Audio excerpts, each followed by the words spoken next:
Hello, friends. This is Dave Hurwitz, executive editor at ClassicsToday.com, here with some shameless pandering to my YouTube analytics, as you folks have accused me of doing in my last talk about the best Mahler cycles. Well, you astutely said, now you must be planning to do the best Bruckner cycles. And I said, nah, never going to happen. Wrong. I'm going to do it. I'm going to do it because I can. It's that simple. I'm looking at this pile of Bruckner cycles I have sitting around, and we might as well talk about them. And I think maybe you'll find it interesting. I actually am happy to do this because there are quite a few recent Bruckner cycles that we get to talk about, and also some compilation cycles of, different conductors that orchestras are starting to put together. They're doing that with Mahler cycles too. And at some point, I'll probably have to do a special dedicated video on mixed Mahler cycles. But for now, we're going to do Bruckner cycles, and I have a couple of dozen of them.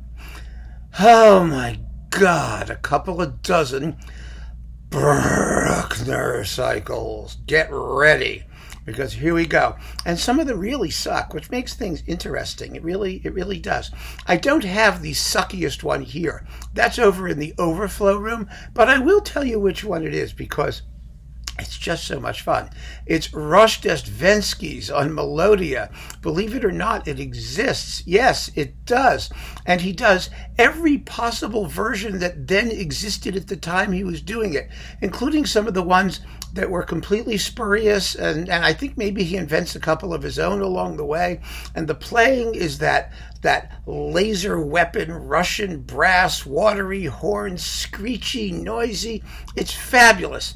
If you think that Bruckner was punished and sent to hell because he was into corpses and young girls and counting things compulsively, then that's the Bruckner cycle for you. Rozhdestvensky. And I don't think we need to say anything else about it. It is unique in the annals of Brucknerdom in its horrific sonic panorama. But that's, it's special. Let's just put it that way. It really is. But now I have just boxes and boxes and boxes of things here.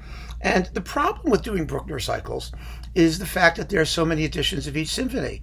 So you can buy several cycles and not actually get the same works in each of them, which I find absolutely outrageous and stupid and ridiculous, as we've talked about many, many, many times. But that's the way it is. And I've limited myself to cycles that include 9 numbered symphonies, 1 through 9. Some have more, and one has less. And we're going to talk about that too, because it's really very much a special case, and I'm sure you'll know which special case it is as soon as we get to it. But now I have this huge tower, several towers. I mean, here's one tower. I'm just here's a tower of Brookner. This is a very good exercise, by the way, if you're doing your crunchy things or flexy things or whatever you want to do. All right, let's get to it, shall we? Because this is going to be another very, very long talk, and I don't want to bore you as much as bad Bruckner undoubtedly does. First, all right, here we go. Okay, this is the compilation cycle from the Bavarian Radio, the Bavarian Radio Symphony Orchestra, of performances by, Lauren Mazel in 1 and 2. Maris Janssens in 3 and 4. Bernard Haitink in 5 and 6. 6 is great. One of the great ones. 5 is horrible. One of the worst ones. There you go. 7 and 8 is Janssens again. And 9 is Blomstedt, which is very good. It's Blomstedt. Blomstedt's usually very good. So that's this. I mean, it's a mixed bag. What do you expect, actually? one of the problems too, and aside from, remember we talked about Mahler, how, these guys did Mahler cycles, but then they went off and repeated all these symphonies with all these different orchestras throughout their careers. And some of their best versions of the particular works are not the ones in the cycle. Well, with Bruckner, not only do you have to deal with different editions of every symphony, but you have to deal with different conductors playing sometimes the same edition and sometimes different editions of every symphony. And Bruckner people, until quite recently, when he metastasized and became, Bruckner is the new Mahler, basically. He's the guy everyone's doing and everyone's recording, and so now everyone's doing it, and mostly horribly. It's just, it just doesn't, Yannick Nézet-Séguin, or as we call him in the biz, Nazgul Snezek-Yegin, is doing all the Bruckner symphonies. Are they horrible? No. Are they special? No. That's the problem. He did do one really terrific version of the third, outside of his Atma box set of Bruckner symphonies. See, that's the problem. When you get a box. And nowhere is my dictum that you're better off getting individual performances more applicable than it is to Bruckner. So anyway, that was the first one. All right. That was the first one. Here comes another one. Oh, look.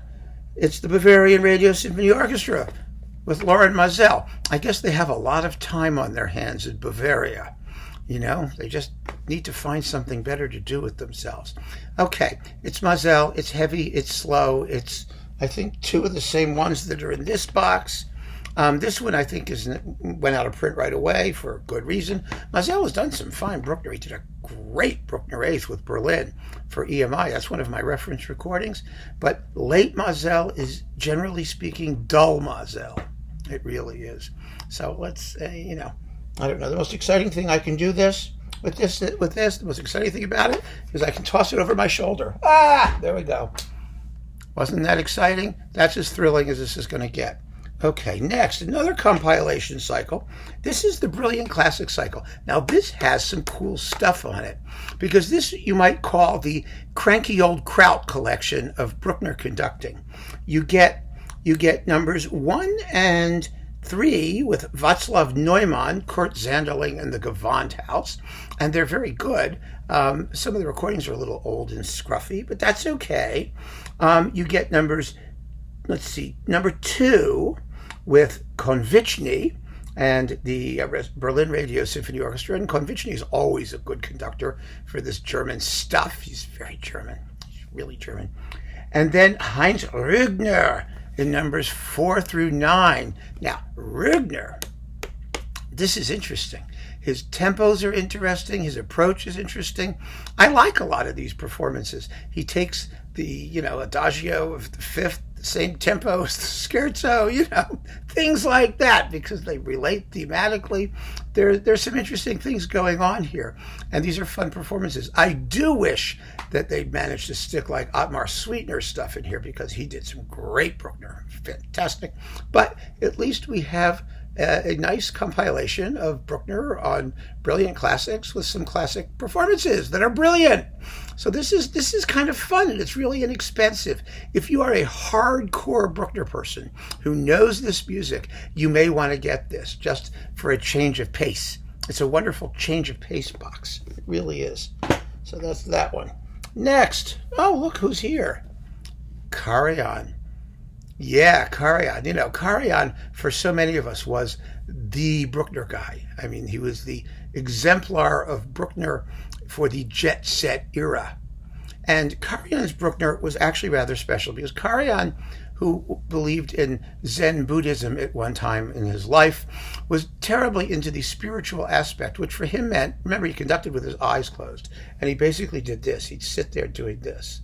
This was Karajan conducting. And when he was conducting Bruckner, he was like this. It was even more Zen-like that. Karajan's Bruckner is really only good for 7, 8, and 9. All the rest of them are irrelevant as far as that goes. He only came to the early symphonies very, very late in his career. They were early digital recordings and glassy, icky sound. And his four, he just was too into string tremolos, and you don't hear woodwinds and you don't hear brass. And his five is another one that's just all clogged up at the end.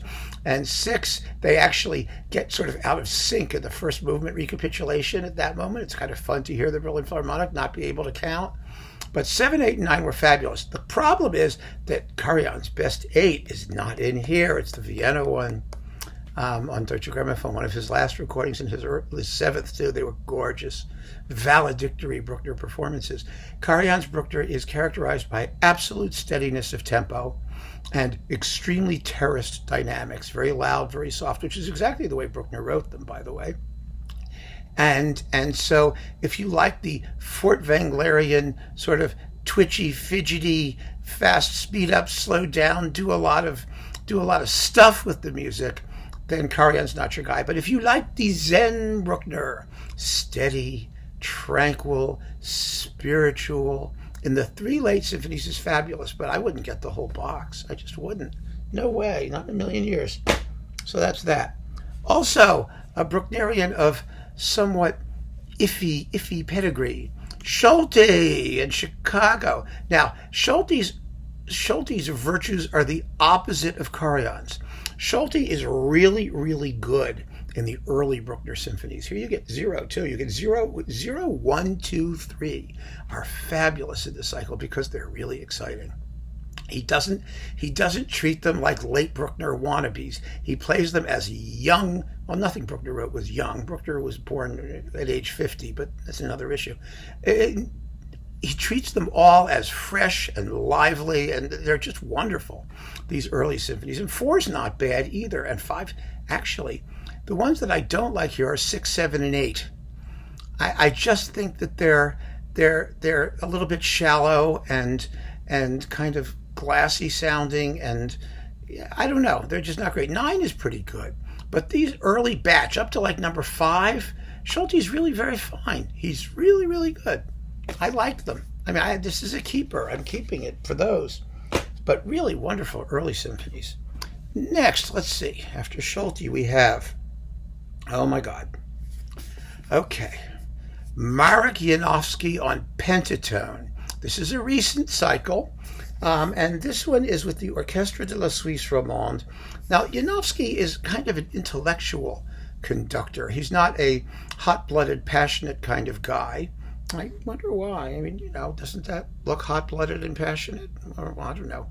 Actually, sort of looks like someone doing genetic experimentation in a sci-fi film. But let's be kind, shall we? There are some marvelous things here. The 8th is stunning. Absolutely fabulous, number 8. But again, get it separately. Just listen to the 8th from this cycle. Some of the early ones are very good. Some of the middle ones, no. 7, no. 5, I don't know. And the Orchestra de la Suisse Romande, that great Bruckner orchestra, they actually do very well. They do surprisingly well because, one of the things people moan and bitch about, and I'm one of the ones doing moaning and bitching, a little itch there, is that all orchestras today are sounding more and more the same. They have homogenized their tone, and all of those wonderful characteristic national schools of playing and schools of sonority and timbre and taste are gone, basically out the window. Some orchestras still hang on to certain traditions. The Concertgebouw with the winds, the Czech Philharmonic also with the winds.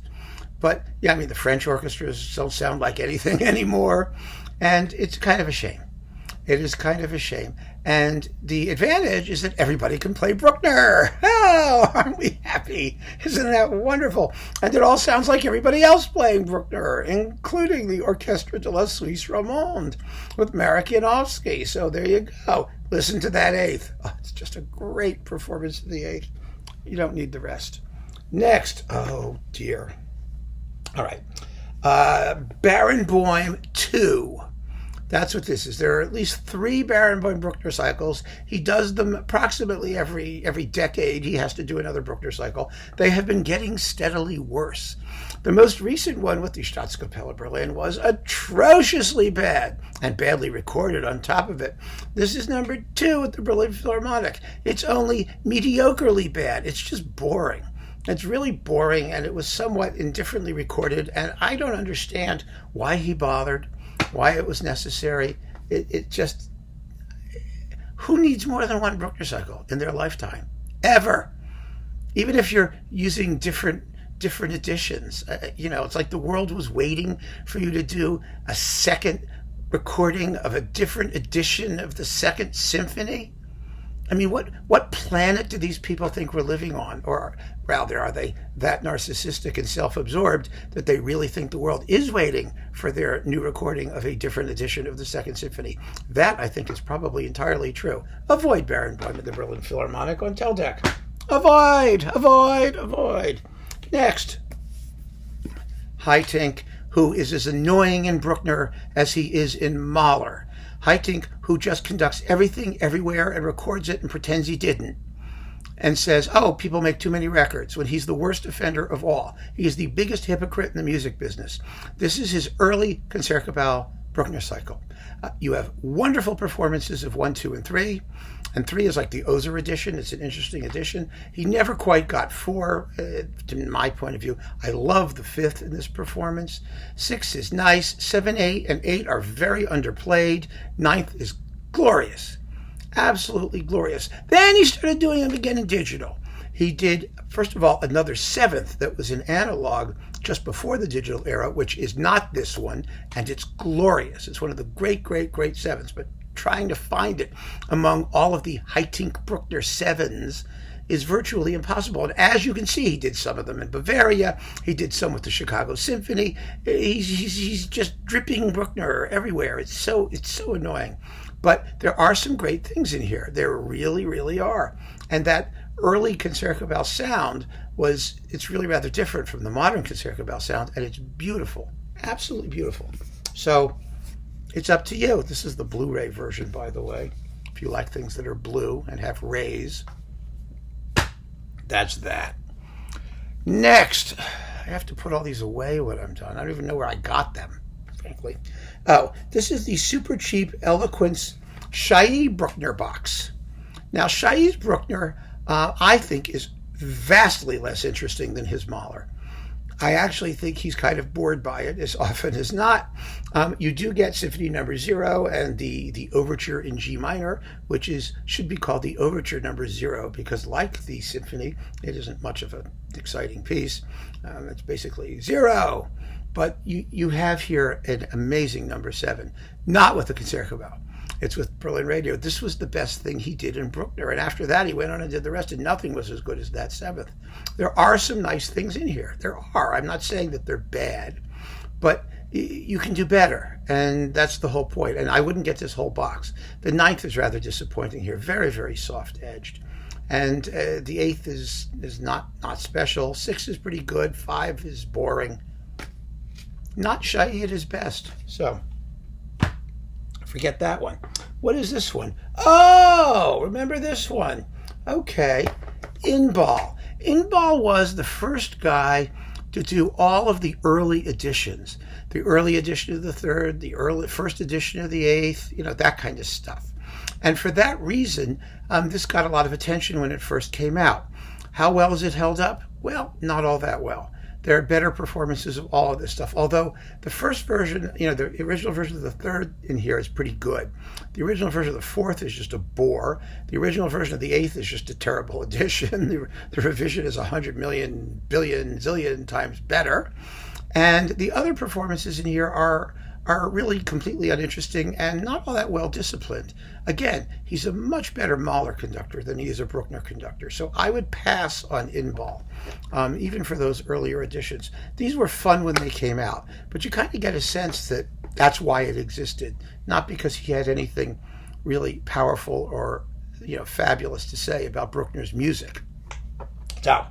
So much for Inbal. Now, let's see, what do we got here? Oh, my dear. Oh, my goodness. Gerd Schaller on Profil. Now, Gerd Schaller is a guy who has dedicated his life to Bruckner. I remember, maybe you will remember this too, there was an old cranky German conductor, speaking of the cranky old Kraut view of Bruckner, named Gerhard Pfluger. And Gerhard Pfluger did a recording of Bruckner's Fifth that was on Urania, which I purchased for about 50 cents at Goodwill Industries in Milford, Connecticut, because Goodwill at one point, which was next to the firehouse and within convenient bicycling distance, had a huge used record collection, and there was all kinds of weird stuff in it. How it got to Milford, I don't know. They had the old Tallich recordings of the Dvorak symphonies, the early Dvorak symphonies with Shania, and those. I had it all from Goodwill for 10 cents a disc. But the Brookner was a 2 CD set. It was unlike Urania. It came in one of those big folded boxes with the wooden spine with incredibly extensive notes and a quotation from Gerhard Pfluger that said, "I have dedicated my life to Anton Bruckner." I mean, I was like 9. How can you not be amazed by that, right? It was also impressive. And I put it on. It was Bruckner's Fifth, and I'm listening to it and listening to it and listening to it. And it was on like my little close and play record player, with the 5-pound tone arm. You could only play something twice before the grooves were cleaned out. And I just came away with it thinking, I don't know what the hell I just heard. But I never forgot. Do do do do do do do do. Ba-dum. Never forgot it. I mean, it sticks in your head. And from then on, I was kind of hooked, at least on that motive. And so Gerd Schaller is kind of like the Gerhard Pfluger of the 21st century. He is doing every possible version. Now, in here you get, let's see, you get the Study Symphony, and you get number 1 in the version from 1866, whatever that is. And then you get this, the D minor, which is called here the Annulled Symphony, which is number 0. And then we get, let's see, 2 versions of number 4, with like different movements, 5, 6, 7. You get this horrible, awful, disgusting variant of the Eighth Symphony. It's not Haas, it's not Novak, it's not the original version. It's the variant. It's an intermediate version that Bruckner never finished, never published, never wanted to hear, never desired to play, and we shouldn't either. It's just despicable. And then we get, let's see, more of the Eighth with the variant here, and then we get this Otto Kitzler's funeral music with thoughts of thinking of Anton Bruckner, which is a total piece of crap. And this was like, I think it was like orchestrated or arranged by this guy, by Schaller. It's just, it's horrible. And it reminds me of that fabulous line that Rossini had to some anonymous composer at Meyerbeer's funeral, where, the guy turned around to Rossini and said, he wrote a funeral march in memory of Meyerbeer, and they were playing it. He says, what do you think of my funeral march in memory of Meyerbeer? And Rossini turned to him and said, don't you think it would have been better if you had died and Meyerbeer had written your funeral march? That's this. Okay, and then let's see, we get the Ninth, and we get the Completion by William Carrigan, and then we get the other Ninth with the Completion by Gerd Schaller, and then of course there's the organ version with the completion, and it's just so horrible. And then you get the Mass number 3 and some organ works and Psalm 146 in A major, which is an interesting early work. Believe me, there are early works of Bruckner, Pre-Symphonic. Now, this is with the Philharmonia Festiva, which is a pickup orchestra and recorded under amateur circumstances sometimes. So some of these sound fine, some of them just sound awful. Some of them are just a wash in a fog of reverberation. So this is highly variable, and the additions are catch as catch can. And the thing about Schaller is that he really does have a feel for Bruckner. He's a wonderful Bruckner conductor in theory. But what he needs is, first of all, to get his brain sorted out about which editions he's going to do. And second of all, he needs a great orchestra recording under fully professional and first-rate circumstances. And then we may have some memorable Bruckner. But again, I've reviewed a bunch of these on ClassicsToday.com. Go have a look. Go have a look. I mean, you'll see them there. Now, the non-complete Bruckner edition that I promised you has to be Celibidache. He only did 3 through 9. And you can't argue with that. I mean, Celibidache had his integrity, such as it was, and his feelings about certain repertoire. And he only did what he was going to do. But he was so devoted to Bruckner. That was his big thing. So we have to talk about his Bruckner. So here is numbers 3, 4, 5, 6, 3 through 9 with the Mass in F minor. These are his Warner, formerly EMI, recordings, but there were also some videos that they caught of him doing a whole batch that came out in Japan on Japanese Sony, which were released as soundtracks, which are these. And some of these are even better. I think the Eighth is better. I mean, really is fantastic. And so these are numbers 4, 6, which is amazing, 7, 8, and 8. Yes, 4, 6, 7, and 8. That's it. So you can get either of these or both, if you can still find them, and they are sui generis, because his approach to Bruckner, as you know, was slow going, slower than crap, with incredible detail, and they are marvelous. I mean, he blew in here with the Munich Phil at one point in Carnegie Hall and did Bruckner 4, and that was the only thing on the program, and people were like, what is he going to do? But it was amazing. It really was. He really made you pay attention and listen. He was a remarkable, remarkable conductor in Bruckner. And he unfortunately inculcated the idea that the slower you play it, the better it is, which is a terrible mistake. That has been picked up since by Remy Ballet on Gramola, who has been doing the most horrible Bruckner recordings that you've ever heard in your entire life, trying to out-celli, when the truth of the matter is that his approach was a purely personal thing that nobody will ever be able to duplicate. And I mean that seriously. So if you love Bruckner, you should hear Celibidache. These late recordings, not the DG ones from Stuttgart, which are indifferently played and not well recorded. Either these Warner EMI ones or the Sony ones. And you should give them a shot. They are extraordinary. They really are. And I just have to say that. Okay. Next. Yeah. This is a new cycle. Valerie Gergiev with the Munich Philharmonic. Like I said, they have way too much time on their hands in Bavaria. They just do. I don't get it. I mean, don't people listen to anything else in Bavaria? I mean, it's incredible. Gergiev. Now, some of you mentioned the fact that in my previous talk on the best Mahler symphony cycles, I did not mention Gergiev's extremely horrible LSO Mahler cycle. So I'll mention it now. He did an extremely horrible Mahler cycle with the LSO, on the LSO label. He had not a clue what to do with Mahler. Gergiev has not a clue about what to do with a lot of things. He's famous in the music business, actually, for, having rehearsal conductors do a lot of the work for him and then come traipsing in at the end and take credit for all the work that they did. I've heard that told to me many, many, many, many times, and have no issue with repeating it here because I have it on very good authority that it's true. I also did an interview with him once, which was one of the most disheartening interviews I ever did. It was at the Met, and we sat down, and I really wanted to talk to him about his program and his recordings, and he refused to answer any of the questions I put to him.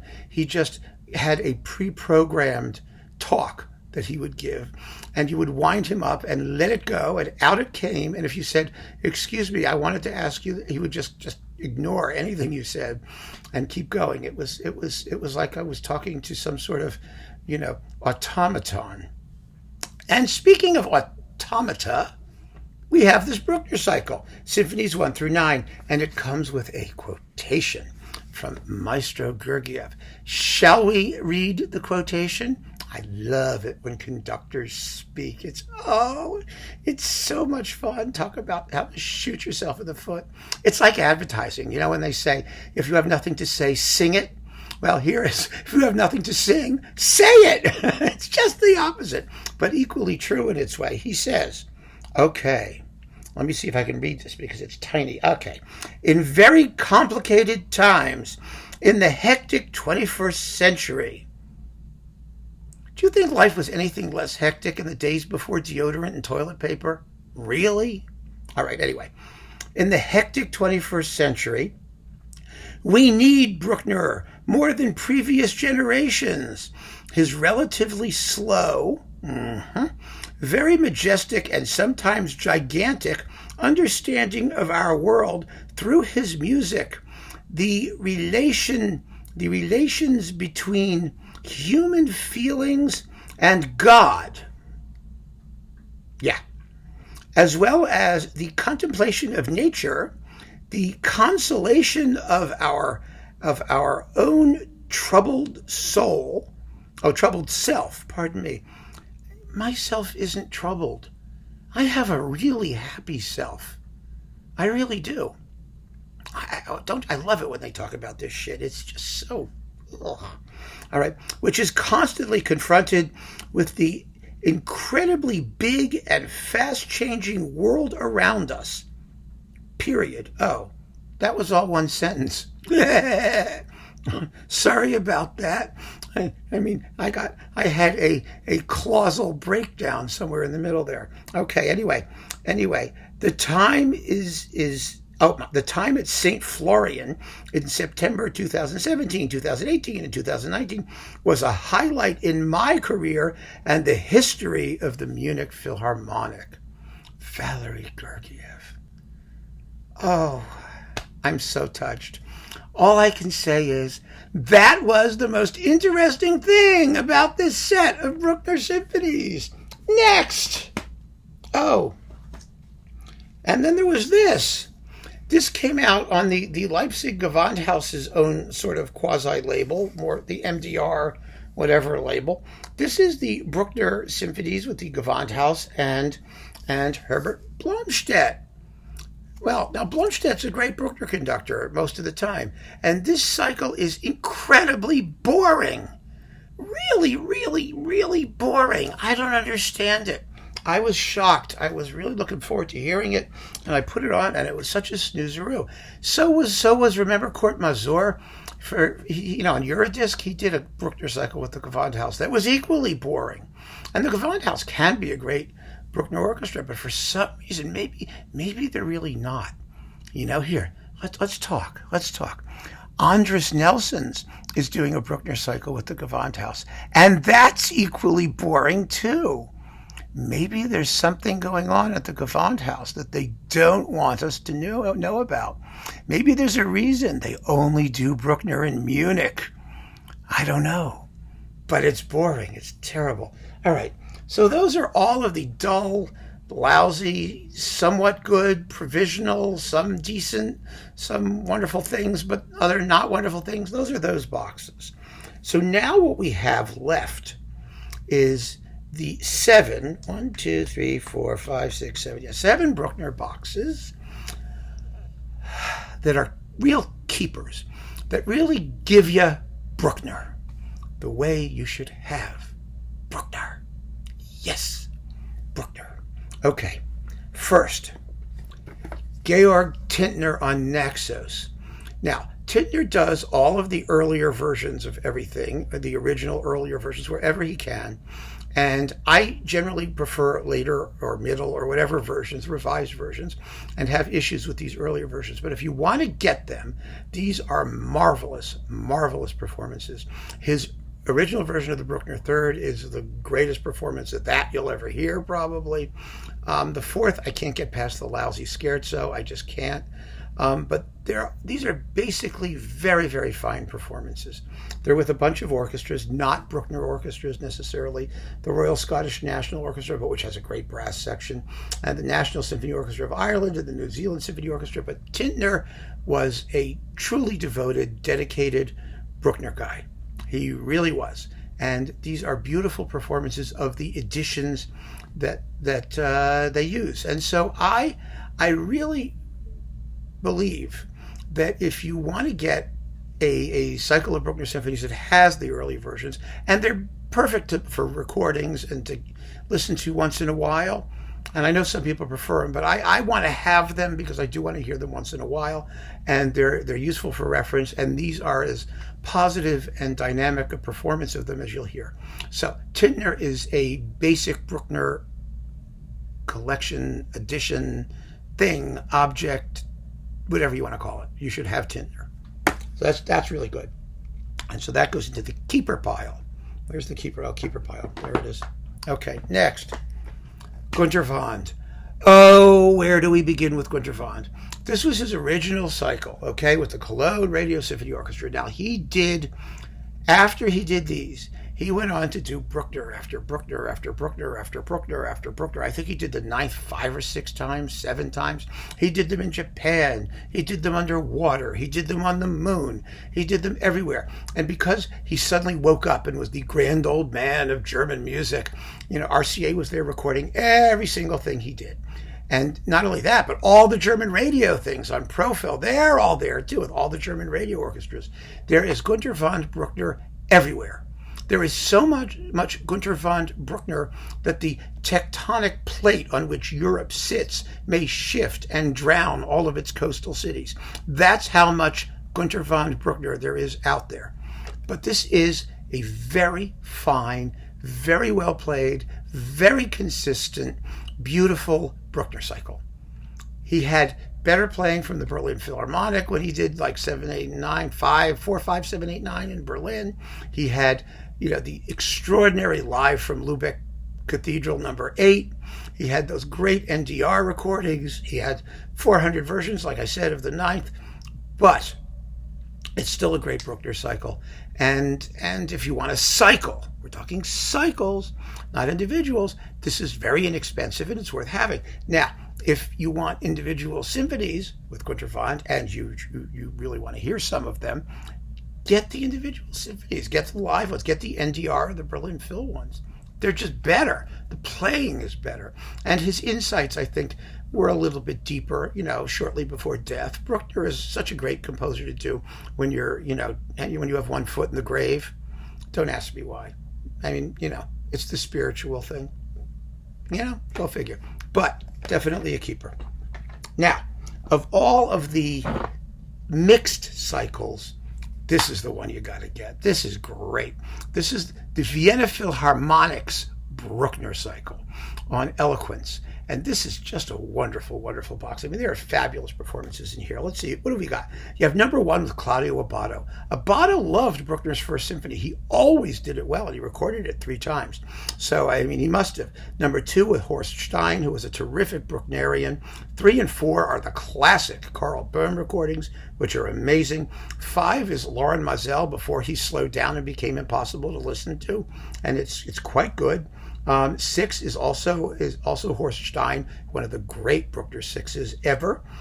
7 and 8 are Schulte, early Schulte, where he was clearly better than he later became in his Chicago digital recordings. These are pretty damn good.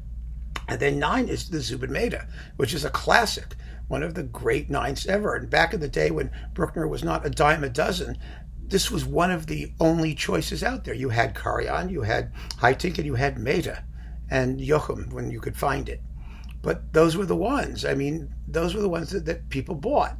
And Mehta was competitive with the best. So this is a great Bruckner cycle of the mixed variety. It's absolutely a keeper, and I love it. So there's that. And then we have to deal with Joachim. Now, Joachim is what, the Leonard Bernstein of the Bruckner world, because he was the guy who was the Bruckner guy, just like Bernstein was the Mahler guy.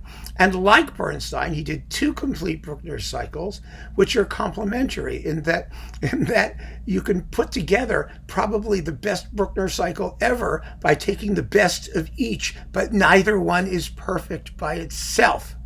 And it's just really fascinating, the parallelisms running by this particular comparison.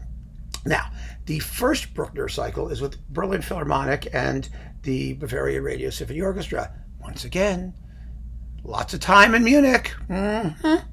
in Bavaria, lots of time there.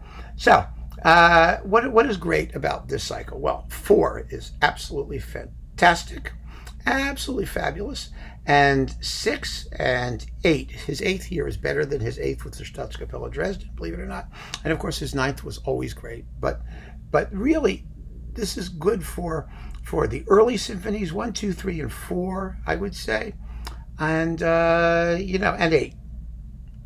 The others were all done better with the Staatskapelle Dresden. Now, with the Staatskapelle Dresden, I also think 1, 2, 3 are wonderful, but 4 is much better with the Berlin Philharmonic here on TG. This 5th is slightly better than this 5th. This 6th is slightly better than this 6th. This 7th is glorious. One of the greatest things ever recorded. It's amazing and just tremendous. This 8th is somewhat foggily recorded compared to the others, and the performance itself is just somehow a little erratic. His earlier 8th is better. I'm not really sure that Joachim ever really got the 8th, to be honest with you. I just think the approach was always a little bit twitchy fidgety. But some people like that. That's the way Furtwängler did it. I don't think he ever got the 8th either. But that's me. And then this 9th. Oh my God. He turns the 9th into the Rite of Spring of Germany. It is so savage and threatening and menacing and powerful, and the adagio. Oh my God, it's just transcendental. It's totally spiritual, whatever that means. It's amazing. So, like I said, these are complementary, but you must hear Joachim. You really have to have Joachim. If I have to pick one box, I would still get Staatskapelle Dresden, because you can get great 8ths. Sort of there are a dime a dozen these days. Just take a look at my talk on the 8th. You can get lots of them, and just about everything else in here is terrific. And you need another 4th, by the way. Speaking of 4ths, if you want just an incendiary, amazing 4th, another cycle that I absolutely swear by, I mean really swear by, is Barenboim's first one with Chicago.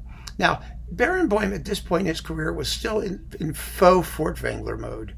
He was flexible and impulsive, and he could be good or he could be bad, but he was a much better conductor than Furtwängler was technically. I mean, some people might disagree in terms of interpretive merit. We're not having that discussion here. But he really, really, really did it well with this set. There are no weak performances in here. He adds the cymbal crash. He adds the cymbal crash in the finale of the 8th, which is funny because it doesn't belong there, but that's okay. Furtwängler did it too. So some of these additions may be a little iffy, but wow. You get, first of all, number 0, and you get, let's see, what else is in here? Oh, it doesn't have, Psalm 150 of the Te Deum. Yeah, I knew they were in here. And Helgoland, which are all fantastically well done. And these are just exciting as hell, these performances. And the 4th, oh my God. The 4th is insane. The Chicago Brass have a field day. This is just, it's Brookner at his most fresh and vibrant, and it almost sounds un-Brucknerian because there's just so much energy in what Barenboim is doing, but it's never unidiomatic. It's never crude. It's never, it's none of those things. It's just a wonderful, wonderful cycle, and good luck finding it, because it comes and it goes and it goes and it comes and it comes and it goes, and it's so annoying. This thing should always be in print. The problem is, of course, is that Barenboim's done 2 others since then. One of them on DG. So they're going to flog that piece of crap instead of promoting this, which is what they should have done. And Barenboim is another one of those conductors who has no sense whatsoever of proportion in his life, in his recording career. He'll record the same thing every 10 minutes. I mean, he's done 3 Beethoven sonata cycles. He's done, he doesn't care. He'll do more Beethoven symphony cycles. He doesn't care who he does them with. It's terrible. He undercuts his own legacy at every point and probably doesn't give a damn at all.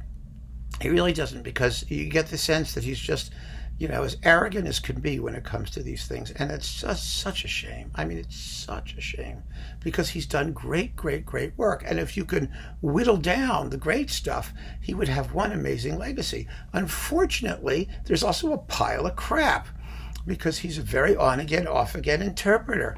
And I just, if you can get this Bruckner cycle, you really should have it, because it is thrilling. It's just thrilling. This is the tactile, physical side of Bruckner, and it's marvelous. I'm sure he would say that his later recordings are more spiritual. I call them boring, just boring. This is wonderful. However, we cometh to the endeth, and I have to pick one that is going to be the Bruckner cycle that I take with me to the other world, to those nether regions from which I hope to report to you in a future video about what's going on with posthumous Bruckner symphonies reported by dead people. Anyway, the one you gotta have. You just gotta have it, because it is hands down the most consistent, the most sympathetic, the most intelligent Bruckner cycle ever put together by any human being on the entire planet. Is Skrovichevsky on Ohms. It's a budget label. It's owned by Nexus. I'm not sure what the price of this is now, but these are fantastic. And you get all of the symphonies. You get the crappy F minor kindergarten symphony, whatever it is. And you get the overture in G minor. And you get the symphony number 0. And you get the string orchestra version of the Adagio from the string quintet. And then you get all the numbered symphonies. And there isn't a dud in the batch. They are fabulously done. Absolutely first class, splendidly recorded, marvelously played by the Saarbrücken Radio Symphony Orchestra, which no one cares about, but which was a specialty contemporary music orchestra. Remember, they had a whole CPO box with Hans Zender doing all kinds of weird modern German stuff. And they really, really play marvelously. They had a wonderful relationship with Skrovichevsky. They understood each other. They got along well. You have a real rapport between the players and the conductor. And this is the Bruckner cycle to own, to make the basis of your Bruckner collection and further excursions into the world of Bruckneriana. And I also think he picks mostly the right editions of most of this stuff. I mean, he uses the last version of the third. I prefer the middle and whatnot. But still, there are no issues with Skrovichevsky's Bruckner. That's where you start. And I hope I've made that abundantly clear. So, okay, that is the summary of Bruckner symphony cycles. Now, I know there are more out there. I know there are, and some that I haven't talked about. I mean, there's Christian Thielemann, who wakes up every morning and decides to do another Bruckner cycle. I don't have the patience. I just don't. He's in the middle of another one with the Vienna Philharmonic. He did a video one, and Thielemann is one of those guys who I just have a real hard time dealing with, because most of the time his conducting is completely ordinary, except when he has an idea, and then it's a bad idea 9 times out of 10. And his Bruckner is not so terrible. I mean, he did an eighth that was not awful, except for the idea, which was like strange diminuendos in the scherzo or what. I don't know. He has to do something just to show how important he is and how much smarter he is than the composer. And, well, here's a newsflash. He's not. He's not. So, yes, there's Thielemann. Bruckner is out there, and there are other things out there. But I think that this is a pretty good survey of Bruckner cycles. And more importantly, and this is the important thing, it will give you the best way to at least get the important stuff in your collection and just have it. So, like I said, the important stuff is Tintner, Vond, the Vienna Phil box, because their Bruckner is special, some Joachim, Barenboim, and Skrovichevsky. That's what you get. Start with Skrovichevsky. If you can find some of these other ones, by all means, go for it. I think you'll have a very, very good time with Brookner. So, keep on listening, folks. Thank you for joining me. Take care.